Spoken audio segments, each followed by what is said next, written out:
Kurti propozon Konjufcën si mandatar, vetën si ministër të jashtëm. Në mbledhjen e Këshillit të Përgjithshëm të Lëvizjes Vetëvendosje, kryeministri në detyrë Albin Kurti ka bërë një lëvizje të papritur politike.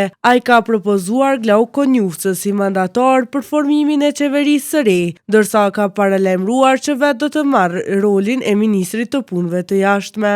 Kurti tha se ky është propozimi më i mirë për ta shmangur shkuarjen në zgjedhje të reja dhe për të garantuar stabilitet institucional.